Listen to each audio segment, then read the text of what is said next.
وَلَا تَجْعَلُوا اللَّهَ عُرْضَةً لِأَيْمَانِكُمْ، ایک اور حکم آ گیا، اللہ تعالیٰ کا نام جو ہے وہ تختہ مشق نہ بنا لو اپنی قسموں کے لیے۔ قسم کھا بیٹھا میں تو اللہ کی قسم کھا بیٹھا ہوں، اب یہ قسم کھا بیٹھا اس لیے میں یہ کام نہیں کر سکتا، چاہے وہ نیکی کا کام تھا، کسی وقت غصے میں آدمی آ کر قسم کھا بیٹھتا ہے۔ حضرت ابو بکر صدیق نے بھی قسم کھا لی تھی۔ مصطح ان کا ایک ایسا تھا مسلمان غریب جس کی وہ مدد کیا کرتے تھے، لیکن مصطح بھی جب حضرت عائشہ پر تہمت میں ملوث ہو گیا تو حضرت ابو بکر نے قسم کھا لی کہ یہ بدبخت جس کی میں سرپرستی کرتا رہا یہ بھی میری بیٹی پر تہمت لگانے میں شامل ہو گیا، اب میں اس کی کبھی مدد نہیں کروں گا۔ یہ سورہ نور میں آئے گا، ان سے کہا گیا نہیں ایسا نہ کرو، تم اپنے نیکی کے دروازے کو کیوں بند کرتے ہو؟ قسم کھا لی، قسم کو کھول دو، کفارہ دے۔ وَلَا تَجْعَلُوا اللَّهَ عُرْضَةً لِأَيْمَانِكُمْ أَن تَبَرُّوا وَتَتَّقُوا، نیکی کا کام کرنے سے، تقویٰ کے کام سے رکنے کے لیے قسم کھا لینا، وَتُصْلِحُوا بَيْنَ النَّاسِ، اور اس سے کہ لوگوں کے مابین مصالحت کرو۔ اب آپ نے کسی دو بھائیوں کے درمیان جھگڑا تھا، مصالحت کی کوشش کی، آپ کی بات نہیں مانی گئی، اب اللہ کی قسم ہے صاحب اب میں آپ کے معاملے میں دخل نہیں دوں گا، اب میں تو قسم کھا بیٹھا۔ نہیں بھائی، اصلاح بین الناس جو ہے، اصلاح ذات البین، یہ کرتے رہو، اور ایسی قسم کھائی ہے اس کا کفارہ دے دو۔ واللہ سمیع علیم، اور اللہ تعالیٰ سننے والا اور جاننے والا ہے۔ لا یؤاخذکم اللہ باللغو فی ایمانکم، اللہ تعالیٰ مؤاخذہ نہیں کرے گا تم سے جو تم بغیر مقصد کے، بغیر عزم اور ارادے کے قسم کھا بیٹھتے ہو۔ یہ عربوں کا رواج ہے، واللہ باللہ کے بغیر ان کا کوئی جملہ شروع ہی نہیں ہوتا، تو یہ در حقیقت قسم کھانے کا ان کی اس وقت نیت نہیں ہوتی، بلکہ یہ ان کا ایک جس کو ہم کہتے ہیں تقیہ کلام ہے، ان کا ایک اسلوب ہے گفتگو کا، واللہ باللہ ہے،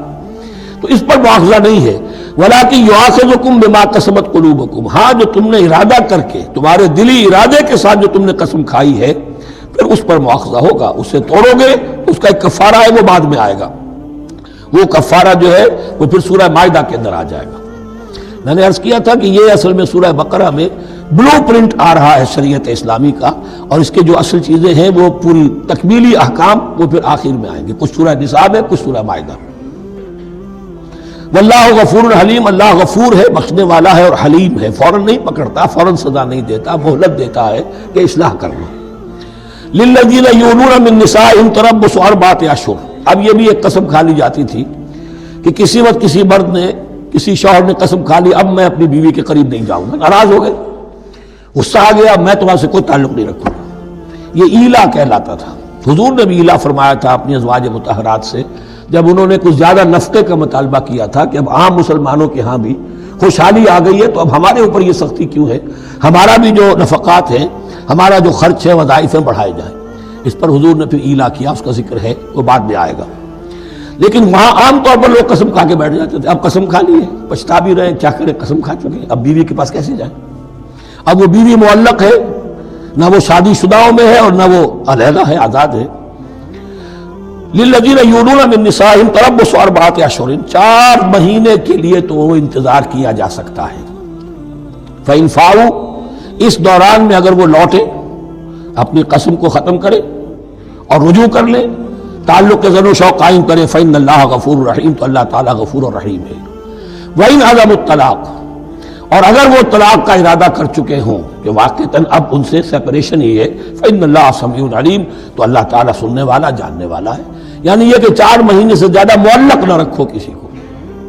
یا ادھر یا ادھر، یا فیصلہ کرو اور اسے فارغ کرو، اور یا پھر یہ کہ اپنی وہ قسم ختم کرو اور اس کا جو بھی کفارہ ہے وہ ادا کرو۔ اسی پر غالباً قیاس کیا تھا، بلکہ ساتھ ہی سیرت میں آتا ہے کہ حضرت عمر نے حضرت حفصہ سے پوچھ بھی لیا تھا۔ حالانکہ دیکھیے کہ باپ اور بیٹی کا معاملہ ہو رہا ہے اور باپ بیٹی سے سوال کر رہا ہے، دین کے معاملے میں حیا اور شرم کی بات نہیں ہوتی۔ ان اللہ لا یستحی ان یضرب مثلا ما بعوضۃ فما فوقها، تو یہ کہ جو لوگ جہاد پر جاتے تھے کچھ سال بھر گھر واپس نہیں آ رہا،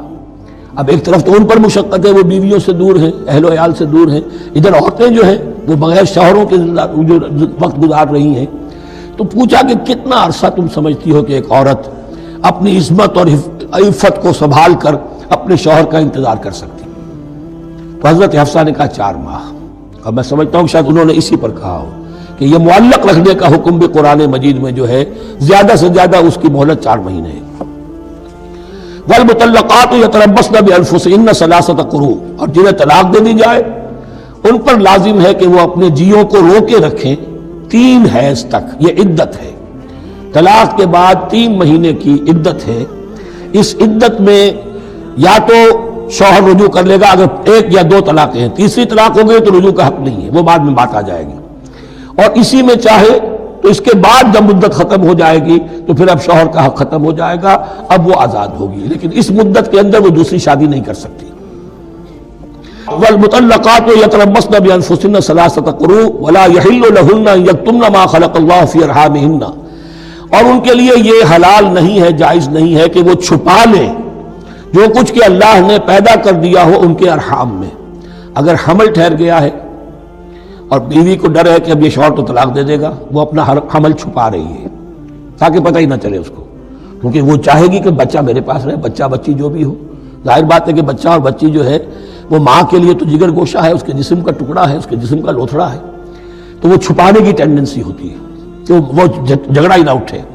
ولا يحل لهن ان يكتمن، ان کے لیے جائز نہیں ہے کہ وہ چھپائیں ما خلق اللہ فی ارحامہن، جو کچھ کے پیدا کر دیا ہے اللہ نے ان کے رحموں میں۔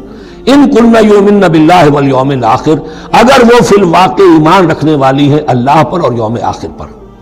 وبعولتہن احق بردہن فی ذلک ان ارادوا اصلاحا، اور یہ جو عدت کی مدت ہے اس میں ان کے شوہروں کو حق حاصل ہے، زیادہ حقدار ہیں کہ انہیں لوٹا لیں، اسے رجعت کہتے ہیں، رجوع کیا جا سکتا ہے عدت کے اندر لیکن تیسری طلاق کے بعد نہیں۔ پہلی طلاق، دوسری طلاق، اس کے بعد دونوں میں جو عدت ہوگی اس میں رجوع کر سکتا ہے شوہر، اس کا اختیار ہے، بیوی کو نہ کہنے کا اختیار نہیں ہے کہ اب تم طلاق دے چکے ہو، اب میں تمہاری بات ماننے کو تیار نہیں ہوں، اس کا اسے حق نہیں ہے۔ اسے پھر وہ مرد کا جو حق ہے وَبَعُولَتُهُنَّ أَحَقُّ بِرَدِّهِنَّ، وہ زیادہ حقدار ہے کہ انہیں لوٹا لے، فی ذالک، اس مدت کے اندر ان ارادوا اصلاحا، اگر وہ واقعتاً اصلاح ہی چاہتے ہیں۔ وَلَهُنَّ مِثْلُ الَّذِي عَلَيْهِنَّ بِالْمَعْرُوفِ، اور ان کے لیے حقوق ہیں جو کہ مناسبت سے ہیں ان کی ذمہ داریوں کے۔ وَلِلرِّجَالِ عَلَيْهِنَّ دَرَجَةٌ، اور مردوں کو ان پر ایک درجہ فوقیت کا، ایک درجہ فضیلت کا، ایک درجہ حقوق کا حاصل ہے۔ واللہ عزیز الحکیم، اور اللہ تعالیٰ زبردست ہے اور حکمت والا ہے۔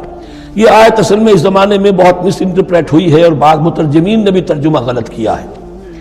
یعنی اس کا یہ ترجمہ کرنا لہن مثل الذی علیہن، ان کے بھی حقوق مردوں پر ویسے ہی ہیں جیسے مردوں کے حقوق ہیں ان پر، تو یہ تو مساوات ہو گئی، اور مساوات جو اسلامی شریعت میں مرد اور عورت کے درمیان، شوہر اور بیوی کے درمیان نہیں ہے۔ مراد کیا ہے؟ لام اور اعلیٰ کا جو استعمال ہوتا ہے عربی میں، لام کسی کے حق کے لیے اور اعلیٰ کسی کی ذمہ داری کے لیے۔ لہن، ان کے لیے حقوق ہیں، مثل الذی علیہن، جیسے کہ ان پر ذمہ داریاں ہیں۔ اللہ تعالیٰ نے جیسے ذمہ داری مرد پر ڈالی ہے ویسے حقوق اس کو دیے ہیں، جیسی ذمہ داری عورت پر ڈالی ہے اس کی مناسبت سے کورسپونڈنگلی پروپورشنیٹ جو ہے اس کو بھی حق دے دیے ہیں۔ اور اس بات کو کھول دیا، مساوات کہاں سے آئے گی؟ جب کہہ دیا وَلِلرِّجَالِ عَلَيْهِنَّ درجہ، اور مردوں کو ان پر ایک درجہ حاصل ہے، فوقیت کا درجہ حاصل ہے۔ واللہ عزیز الحکیم، اب یہ تمہیں پسند ہو تب بھی اور ناپسند ہو تب بھی، اللہ تعالیٰ عزیز ہے، حکیم ہے، وہ سب کچھ جاننے والا ہے، اور وہ زبردست ہے جو چاہے حکم دے، اور حکیم ہے، حکمت والا ہے، اس کا حکم حکمت پر مبنی ہے۔